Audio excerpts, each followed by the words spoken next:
우리 한번 앞뒤 좌우로 인사할까요? 사랑하고 축복합니다 하고 인사하겠습니다. 예. 지난주까지 이 사도행전 1장부터 12장까지를 했는데 사도행전 절반까지 딱 왔습니다. 그래서 사도행전을 이 여름에 잠시 쉬고 이제 하반기에 또 진행을 하고 좀 다른 본문으로 진행을 해보려고 하는데요. 오늘은 좀 성령 충만에 대한 말씀을 나누려고 합니다.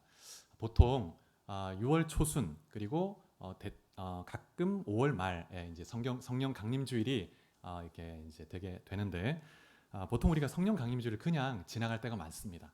사실은 너무 중요한 절기임에도 불구하고 그냥 지나갈 때가 많죠. 그래서 좀 성령 강림 주일 몇 주 지나긴 했지만 성령의 충만함을 사모하는 마음으로 오늘 좀 말씀을 이 본문을 정해서 나누려고 합니다. 성령 충만을 받아야 하는 이유라는 제목으로 말씀을 나누도록 하겠습니다. 예수님께서 십자가에서 죽으시고 부활하신 이 사건은 역사적인 사건이죠. 역사적인. 그런데 2000년 전에 있었던 그 사건이 오늘 나에게 살아있는 진리와 생명의 말씀으로 역사하는 것은 성령의 역사가 있기 때문에 가능한 것입니다. 성령의 역사하심이 있기 때문에 예수님의 십자가 사건이 나의 죄를 대속하는 대속적, 희생적 죽음이었음을 깨닫고 믿게 되는 것입니다. 죄를 회개하고 예수님을 믿고 영접하면 성령께서는 즉각적으로 우리 가운데 들어오시고 우리 안에 내주하시고 함께 동거하시게 됩니다. 그래서 고린도전서 12장 3절에 보면 성령으로 아니하고는 누구든지 예수를 주시라 고백할 수 없다고 이렇게 말씀하고 있습니다. 예수님을 진실로 믿고 예수님을 주로 구원자로 믿는 자 안에는 성령께서 거하고 계시는 것입니다. 그 성령님께서 영원히 거하십니다. 영원히. 그래서 성령님이 우리 안에 거하시기 때문에 우리는 하나님의 성전이 되는 것이죠. 성전이. 그래서 영원하신 하나님이 유한한 존재인 인간 안에 들어와 사신다는 것이 얼마나 놀라운 신비인지 모릅니다. 놀라운 특권이고 축복이죠. 하나님이 나와 함께 하신다는 것, 내 안에 들어와 계신다는 것. 그래서 엄청난 이 은혜를 우리가 누리고 있는 것입니다. 이미. 그런데 그것을 깨닫지 못하고 느끼지 못하고 살아가죠. 성령님께서 우리 안에서 너무나 많은 일을 하고 계세요. 우리도 모르는 사이에 우리를 위로하시고 우리도 모르는 사이에 우리를 보호하시고 인도하시고 여러 가지 일들을 하십니다. 성령님께서 우리 안에 거하시면서 하시는 여러 가지 일들 중에서 한 3가지만 좀 나누고 싶은데요. 성령님은 성도들을 진리 가운데로 인도하십니다. 요한복음 16장 13절 말씀을 한번 같이 읽어보면 좋겠습니다. 요한복음 16장 13절. 자, 같이 한번 이 앞에 스크린을 보시고 읽어볼까요? 시작. 그러나 진리의 성령이 오시면 그가 너희를 모든 진리 가운데로 인도하시리니 그가 스스로 말하지 않고 오직 들은 것을 말하며 장래 일을 너희에게 알리시리라. 성령님은 진리의 영이십니다. 진리의 영. 그래서 우리를 진리 가운데로 인도하십니다. 진리를 깨닫게 하시고 또 확신을 주시고 자유케 하시고 진리를 알게 하시는 그런 성령님이시죠. 또 2번째, 성령님은 우리를 그리스도의 은혜에 참여하게 하십니다. 그리스도께서 베푸신 그 모든 은혜를 누리게 하시는 분이십니다. 고린도전서 2장 12절 말씀을 한번 또 읽어보시겠습니다. 고린도전서 2장 12절. 자, 같이 읽어보겠습니다. 시작. 우리가 세상의 영을 받지 아니하고 오직 하나님으로부터 온 영을 받았으니 이는 우리로 하여금 하나님께서 우리에게 은혜로 주신 것들을 알게 하려 하심이라. 성령님께서 우리 안에 거하시면서 하나님께서 이미 그리스도 안에서 베푸신 은혜를 알게 하신다고 말씀하십니다. 알게 하시고 누리게 하시는 것이죠. 성령님께서 우리 안에 거하시면서 행하시는 가장 큰 사역은 우리가 주님을 알고 믿음을 고백할 수 있도록 참된 믿음을 주시는, 참된 회개의 마음을 부어주시는 그런 분이시죠. 그래서 우리가 구원의 은혜에 참여할 수 있도록 역사하시는 분이십니다. 성령의 역사가 아니면 우리가 회개할 수도 없고 참된 믿음으로 고백할 수 있는 능력과 지혜가 없습니다. 우리 안에는. 성령의 역사가 있기 때문에 예수님의 십자가와 부활이라는 이 객관적인 이 사건이 성령을 통해서 우리 안에 주관적인 구원의 은혜로 적용되는 것입니다. 역사하는 것이죠. 그래서 성령께서는 우리가 살아 숨쉬는 동안에 끊임없이 이 십자가 구원의 은혜를 깨닫게 하시고 그 은혜를 더 강화시키셔서 우리 믿음이 자라가도록 역사하시는 분이십니다. 또한 성령님은 우리 안에서 우리를 성화되게 거룩하게 주님을 닮아가게 하시는 것입니다. 우리는 예수님을 믿는 순간 새롭게 태어나는 것이죠. 영적으로 갓난 아기로 태어납니다. 그래서 영적으로 자라가는 거죠. 점점 주님을 닮아가는 삶을 살게 됩니다. 그러한 과정에서 성령님께서 우리를 도우시고 인도하시고 우리를 또 죄를 깨닫게 하시고 회개케 하시며 우리를 주님을 닮아갈 수 있도록 역사하시는 것입니다. 그래서 정말 참으로 예수를 믿고 성령이 그 안에 내주하는 사람은 그 삶의 과정 속에서 주님을 믿어갈수록 신앙의 연수가 더해갈수록 더욱 거룩한 삶으로 변화되게 됩니다. 주님을 더욱 닮아가게 됩니다. 또 성령님께서는 우리 안에 거하시면서 우리가 하나님의 자녀 된다는 것을 깨닫게 하시고 자녀의 권세와 은혜를 누리게 하시죠. 로마서 8장 14절 15절 말씀을 같이 한번 읽어보면 좋겠습니다. 로마서 8장 14절 15절 자 같이 읽겠습니다. 시작. 무릇 하나님의 영으로 인도함을 받는 사람은 곧 하나님의 아들이라. 너희는 다시 무서워하는 종의 영을 받지 아니하고 양자의 영을 받았으므로 우리가 아빠 아버지라고 부르짖느니라. 성령님은 이 말씀에 보면 양자의 영이라고 말합니다. 우리가 하나님의 자녀임을 깨닫게 하시는 영, 우리 안에서 증거하신다는 거예요. 너는 하나님의 아들이다. 너는 예수의 피로 값주고 산 하나님의 딸이다. 증거하셔서 우리가 하나님을 아빠 아버지라고 고백할 수 있도록 역사하시는 분입니다. 하나님을 아빠라고 부를 수 있는 그 어떤 종교도 없습니다. 너무나 큰 은혜와 사랑이죠. 그런데 이것이 성령으로 말미암아 가능하다는 것입니다. 성령님은 또한 위로자가 되셔서 우리 안에서 우리를 위로하시는 그런 분이십니다. 자, 사도행전 9장 31절을 한번 또 읽어보시겠습니다. 사도행전 9장 31절. 자, 같이 읽겠습니다. 사도행전 9장 31절 말씀. 자, 시작. 그리하여 온 유대와 갈릴리와 사마리아 교회가 평안하여 든든히 서가고 주를 경외함과 성령의 위로로 진행하여 수가 더 많아지니라. 이 말씀에 보면 성령의 위로하심으로 교회가 든든히 서갔다 이렇게 말씀하고 있습니다. 여러분, 성령님은 위로의 하나님이십니다. 위로의 하나님. 우리 안에 거하시면서 마치 어머니처럼 우리를 만지시고 감싸 안고 위로하고, 때로는 우리를 대신해서 우리가 마땅히 기도해야 할 바를 모를 때 대신해서 통곡하고 신음하며 끙끙대며 우리를 위해서 기도하시는, 우리 안에서 그렇게 역사하시는 분이죠. 그 성령님에 대해서 요한복음에 보면 보혜사라는 이름으로 소개하고 있습니다. 보혜사, 파라클레토스라는 헬라를 쓰고 있는데 여러 가지 단어로 번역할 수 있습니다. 헬퍼, 돕는 자, 또 변호자, 대언자, 그리고 위로자라고 번역하기도 합니다. 근데 종교개혁자 마르틴 루터는 위로자라는 표현을 참 많이 사용했습니다. 그 삶 속에서 마르틴 루터는 중세 그 가톨릭과 또 자신을 핍박하는 권력에 대해서 정말 대항하며 힘겨운 그 말씀의 개혁의 삶을 살아가야 됐는데, 그 가운데서 정말 힘들 때마다 성령께서 위로하시는 힘이 있었기에 이렇게 종교개혁을 가능하게 진행할 수 있었죠. 그래서 루터는 위로의 성령님을 참 많이 경험했습니다. 여러분, 인간의 위로는 한계가 있죠. 인간의 위로는 한계가 있습니다. 그런데 정말 성령께서 우리에게 정말 꼭 필요한 위로로서 우리를 위로하시고 만지시고 우리의 마음을 붙들어 주십니다. 성령의 위로가 없이는 우리가 이 세상의 세파를 뚫고 승리할 수가 없는 것이죠. 우리가 성령으로 충만하게 되면 성령께서 주시는 위로의 말씀으로 가득하게 됩니다. 성령님은 이 말씀을 통해서 우리를 위로하실 때가 참 많습니다. 그래서 우리가 정말 낙심에 빠져 있을 때, 정말 힘겨운 싸움을 싸울 때 말씀을 생각나게 하는 방식으로 그 말씀이 우리를 딱 붙들어 주는 거예요. 그 말씀이 약속으로 우리의 마음에 심어집니다. 그래서 하나님은 소망이 되시고 이 고난 속에서 나를 붙드신다고 약속하시지. 사망의 음침한 골짜기에서도 나를 붙드시고 또 원수의 목전에서 상을 베풀어 주시는 분이시지.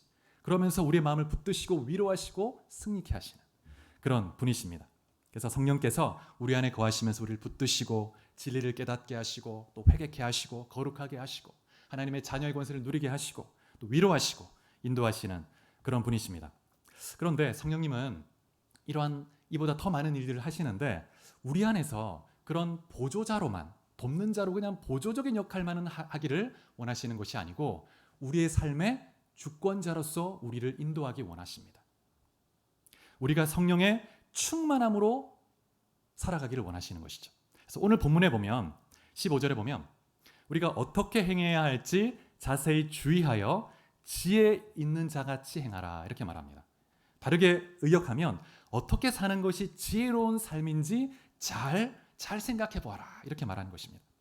그러면서 16절에 보면 지혜로운 사람은 세월을 허비하지 않는다는 거예요. 세월을 아낀다고 말합니다. 근데 어리석은 사람은 주님의 뜻을 알지 못하고 시간을 허비하고 세상의 여러 가지 유혹에 휘둘리고 또 악을 행하며 동화되는 그런 삶을 살아간다는 것입니다. 그러면 이 악한 시대, 이 악한 세대 가운데서 하나님의 뜻이 무엇인가? 그것이 18절 말씀이죠. 18절. 같이 한번 읽어볼까요? 18절 시작. 술 취하지 말라. 이는 방탕한 것이니 오직 성령으로 충만함을 받으라. 이 땅을 살아가는 가운데 정말 이 악한 시대 가운데서 가장 지혜로운 삶, 하나님이 원하시는 그 뜻, 성령 충만함으로 살아가는 것입니다. 이 말씀을 쉬운 번역에서는 이렇게 번역합니다. 술 취하지 마십시오. 여러분의 영적인 삶을 갉아먹을 것입니다. 성령으로 충만해지도록 힘쓰십시오. 또 이렇게 번역하기도 합니다. 현대어 성경에서는 술에 취해 살지 마십시오. 그 길에는 많은 악이 숨어 있습니다.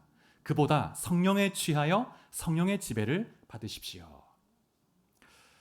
우리 잠언 23장 31절 32절을 같이 한번 읽어보시겠습니다.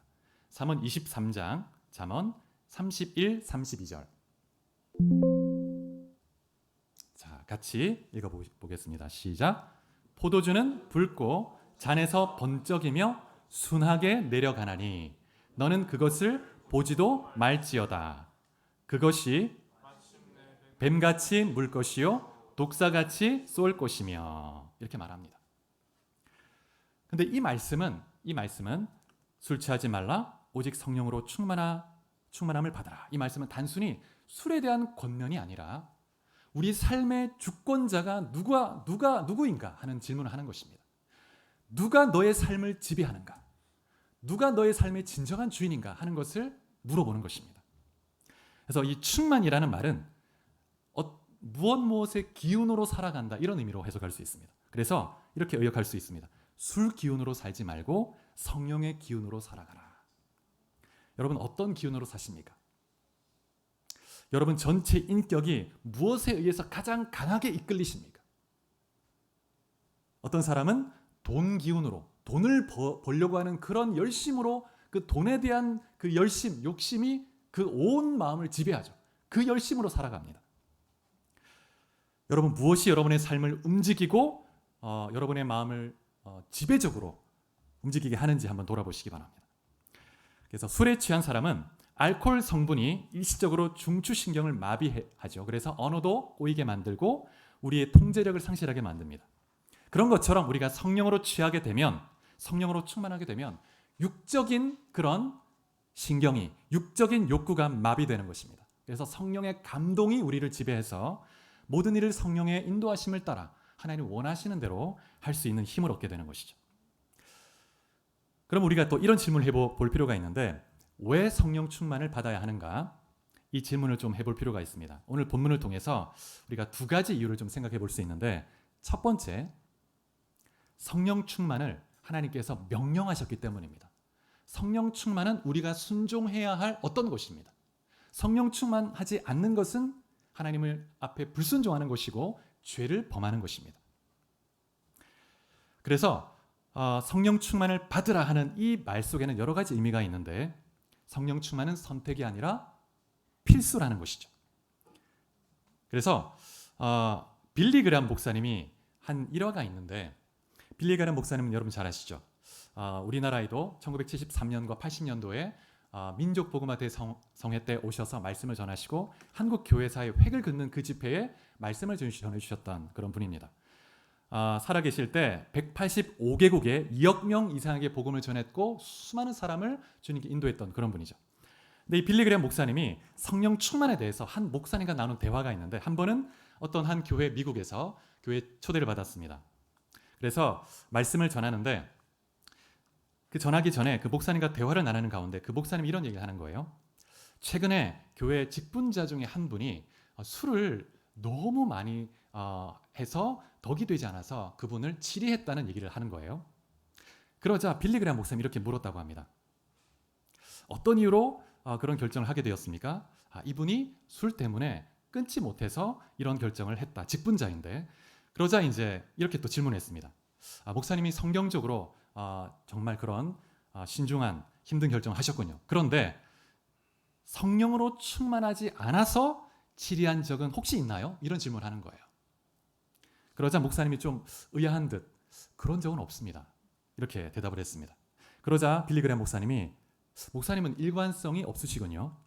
성경은 모든 성도에게 술 취하지 말라고 말할 뿐만 아니라 모든 성도에게 성령 충만을 받으라고 말하고 있는데, 그런데 이 말은 모든 사람에게 적용돼야 되는 것입니다. 이렇게 말했다는 거예요. 그래서 성령 충만이 얼마나 중요한 것인가를 강조한 것을 볼 수 있습니다. 우리는 여러 가지 이 악한 것들에 대해서 그것이 나쁘다고 얘기하면서도 정말 정작 우리가 하나님의 뜻을 따라 살아갈 수 있게 하는 성령 충만을 너무 간과할 때가 너무 많습니다. 여러분, 이 성령 충만은 하나님의 명령이라는 것을 기억하시기 바랍니다. 나는 성령 충만한가? 한번 돌아보십시오. 나는 성령 충만한가? 성령 충만하지 않다면 그것은 내가 이 세상에서 악을 행하고 술에 취한 것과 똑같은 죄가 될 수 있습니다. 또 성령 충만을 받으라는 이 의미는 어떤 의미가 있냐면 이 명령이 단수가 아니고 복수 형태로 되어 있습니다. 그래서 특정한 한 개인에게 목사만 성령 충만하라 이게 아니고 모든 성도가 성령 충만해야 된다는 것을 말씀하는 거예요. 복수로 되어 있습니다. 모든 사람이. 그 다음에 또 이 명령은 수동태로 되어 있습니다. 수동태로. 그러니까 네가 능동적으로 성령 충만을 이렇게 성취해라 이게 아닌 거예요. 성령 충만을 받게 되라. 받으라. 성령 충만을 사모해야 되는데 근데 그 충만은 네가 하는 게 아니라는 거예요. 하나님이 주셔야 되는 것이다. 우리가 할 수 있는 것은 하나님이 주실 때까지 사모하며 기다리는 것이죠. 구하는 것입니다. 그래서 우리가 성령께서 우리를 다스리시도록 우리 자신을 내어드리고 기다리며 사모하며 나아갈 때, 기도할 때 성령께서 우리 가운데 충만히 오시고 우리를 사로잡고 주장하시는 것입니다.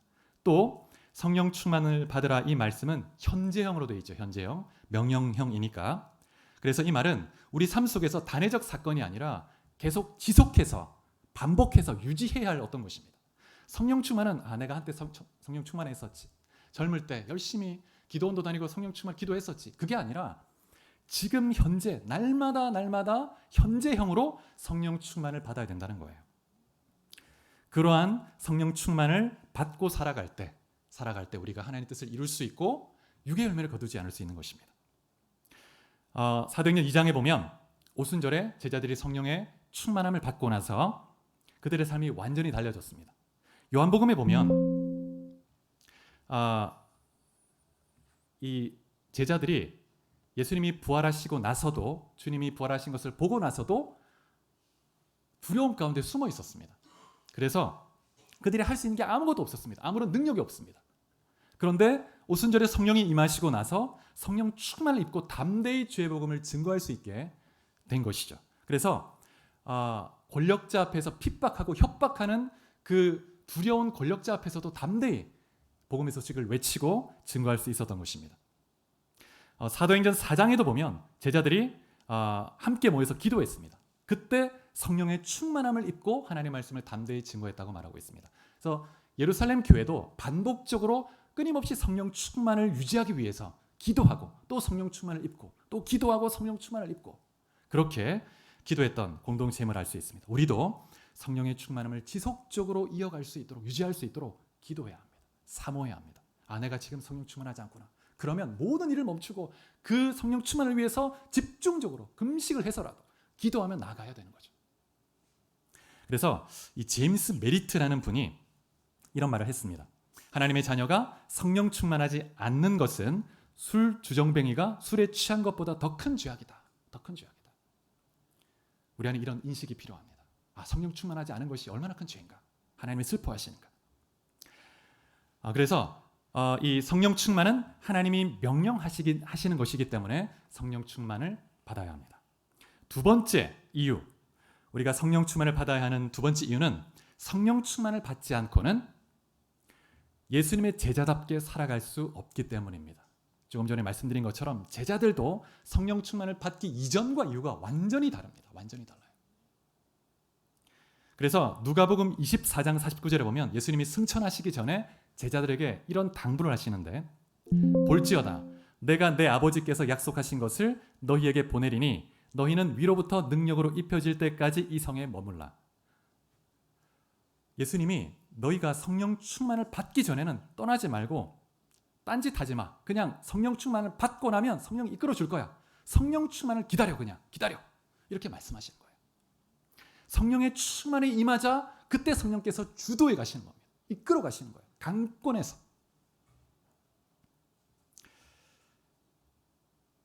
여러분, 성령 충만함을 입지 않고 그리스도인으로 살아가는 것, 그리고 성령 충만함을 입고 살아가는 그 삶, 완전히 다릅니다. 완전히 다릅니다. 그것을, 그 차이를 좀 이해할 수 있도록 돕기 위해서 여러분 주보를 한번 보십시오. 주보 안쪽으로 한번 보세요. 그림이 하나 있죠. 그리스도인으로 살아가는 것을 무거운 짐을 옮기는 것에 비유한다면 이렇게 비유할 수 있는데요. 성령 충만을 받지 않고 살아가는 사람은 수레가 있기는 해요. 근데 바퀴가 사각형입니다. 사각형이에요. 그래서 이 수레를 끌고 가는 게 너무 힘듭니다. 너무 힘들어요. 움직일 때마다 힘겹게 움직여야 되고 덜컹 덜컹 덜컹. 그런데 오르막길을 만나기라도 하면 이거는 뭐 죽음입니다. 죽음. 올라갈 수가 없죠. 너무 힘겹고 지치고 땀나고. 그런데 반면 성령 충만을 받은 성도는 그 바퀴가 원이에요. 원. 그리고 이 돛이 달려 있습니다. 그래서 성령의 바람이 확 불면 그냥 누구도 밀 필요가 없습니다. 그냥 성령의 이끄심을 따라 그 수레에 앉아있기만 하면 쫙 가는 거예요. 여러분 개인의 인생이 그런 인생이 될 수 있기를 축복합니다. 우리 주님 사랑 교회가 이렇게 성령의 바람에 이끌리는 교회가 될 수 있기를 축복합니다. 그래서 완전히 다르죠. 완전히. 그래서 성령 충만을 받은 성도의 삶은 하늘의 바람, 성령의 바람에 힘입어서 쫙 가는 거예요. 그 인생이 성령의 역사 가운데서 탁 뚫어지는 것입니다. 시온의 대로가 열리는 것이죠. 여러분의 삶을 돌아보시기 바랍니다. 나는 신앙의 삶을 지금 네모바퀴를 달고 있는 그런 수레를 끌고 있는가? 아니면 나는 지금 수레에 타서 기쁨으로 쫙 지금 달려가고 있는가? D.L. 무디 목사님이 이런 말을 한 적이 있습니다. 예수를 믿고 구원을 얻은 자녀들은 많지만 주님 몸된 교회를 섬기고 예수의 복음을 증거할 능력을 가진 자녀들이 많지 않다. 시대마다 그런 것 같아요. 80대 20 뭐 이런 법칙도 있지 않습니까? 항상 어떤 공동체, 어떤 그룹이든지 20% 헌신된 그 사람만이 그 전체를 이끌어 간다는 거죠. 근데 교회는 그 말씀이 적용돼서는 안 됩니다. 모두가 성령 충만을 입고 정말 예수의 증인이 돼서 12사도, 요한을 빼고는 12사도가 모두 순교했죠. 복음을 전하다. 모든 성도가 정말 순교자 되기까지 정말 헌신된 제자로 주님의 증인이 되어야 합니다. 여러분 사실 그리스도인으로 산다는 것은 우리 본성적 의지로 할 수 있는 게 아니죠. 마태복음 5장 44절에 보면 주님께서 원수를 사랑하라 이렇게 말했고, 또 복음서에 보면 너희가 다른 사람을 용서하되 70번씩 7번이라도 490번이라도 용서하라, 무한히 용서하라고 말씀하시는 거죠. 그리고 데살로니가전서 5장 16절에 보면 항상 기뻐해라 이렇게 말씀하시고, 범사에 감사해라. 어떻게 모든 일에 감사할 수가 있습니까? 쉽지 않죠. 모든 일에 감사하는 것. 우리 본성의 힘으로 할 수가 없는 거예요. 성령의 능력이 아니면 할 수 없습니다. 그래서 하나님의 뜻을 따라 살아가기 위해서는 내 의지적 결단으로는 아무리 노력해도 안 됩니다. 진짜 네모바퀴를 이게 끌어간다는 게 얼마나 힘들겠습니까? 성령 충만을 입지 않으면 하나님의 뜻대로 살아갈 수 없는 거죠. 그래서 성령 충만함을 받지 않으면 나는 내 삶 속에서 육의 열매만 거둘 뿐이에요. 육의 열매가 막 나타납니다. 그래서 성령 충만을 받지 않고 그리스도인으로 살아간다는 것은 뭐가 같냐면 귀가 없는데 들으려고 하는 거예요. 귀가 없습니다. 막 듣고 싶은데 들을 귀가 없어요. 귀가. 또 폐가 없는데 숨을 막 쉬어야 되는데 폐가 없어요. 폐가. 살 수가 없죠. 들을 수도 없고 볼 수도 없고. 성령 충만을 입어야만 들을 수 있고 볼 수 있고 숨 쉴 수 있고 주님의 능력을 드러낼 수 있고 증인으로 살아갈 수 있는 것입니다. 그래서 교회는 늘 성령 충만을 사모하고 기도해야 합니다. 간절히 구해야 됩니다. 생명 걸고 기도해야 합니다. 생명 걸고 이 한 가지 위해서. 그래서 예수님의 제자들도 한 120명 정도가 주님이 승천하시고 나서 마가의 다락방에 함께 모여서 이 일을 위해서 다른 것 하지 않고 이 일을 위해 기도했습니다. 주님이 약속하신 성령을 보내주십시오. 보내주십시오. 그래서 우리도 정말 성령의 충만함을 위해서 여러분의 삶 속에서 우리 또 교회적으로 간절히 기도해야 될 줄 믿습니다. 수요 예배 때 한 달쯤 전에 좀 나눈 적이 있는데 여러분 그 삼고초려라는 말을 아시죠? 초갓집을 3번 찾아간다는 뜻입니다. 초갓집. 그런데 그 유비가 삼국지에 보면 제갈량을 3번 찾아가서 책사가 되어줄 것을 요청하는 그런 장면이 나오는데 거기에서 유래된 말입니다. 삼고초려. 3번이나 찾아가요. 아주 먼 거리에 있는데 찾아가는데 그 제갈공명이 없습니다. 또 찾아갑니다. 또 찾아가고 3번을 가서야 만나는 거예요. 그래서 유비가 이 제갈공명에게 요청을 하죠. 책사가 되어주도록 간절히 요청합니다. 그런데 처음에는 거절을 해요. 거절. 근데 유비가 정말 간절히 막 눈물로 호소를 합니다. 그러자 이제 승낙을 하고 함께 이제 대업을 위해서 동력을 하게 되는데, 근데 그때까지만 해도 도원결의 이후에 유비가 대단한 장수들은 있었지만 책사가 없었습니다. 그래서 17년 정도, 한 20년 가까이 전쟁을 해오면서도 자기 자신의 성읍이 하나 이렇게 없었어요. 신야라고 하는 아주 작은 성이 하나 있을 뿐이고 군사도 많지 않습니다.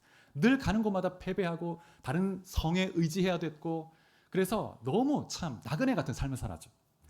그런데 그러던 중에 이 유비가 서서라고 하는 책사를 만납니다. 그래서 이 서서의 이 전략을 도움을 받아서 조조와 싸움을 하면서 승리 같은 승리를 거두게 됩니다. 대승을 거두죠. 그래서 유비가 승리하고 나서 서서 앞에서 눈물을 흘립니다. 내가 그동안 승리를 해본 적이 없다. 승리 같은 승리를. 늘 누구의 장수로 그냥 나가서 도와주기나 하고 그냥 주변인으로 있었는데 성도 하나 없고 눈물을 흘리며 감사를 드리죠. 그런데 이 소식을 조조가 들어요. 그래서 어떻게 하냐면 유비에게서 이 서서를 떼어놔야 된다. 그래서 그 서서의 어머니를 볼모로 잡고 서서를 데려가 버립니다. 그런데 이 서서가 떠나가면서 유비에게 자신보다 더 뛰어난 책사가 있는데 그 사람이 제갈공명이라는 거예요. 그래서 제갈공명을 찾아간 것입니다. 그래서 3번이나 찾아가서 너무 절실히 깨달은 거예요. 책사가 없이는 전쟁에 승리할 수가 없구나.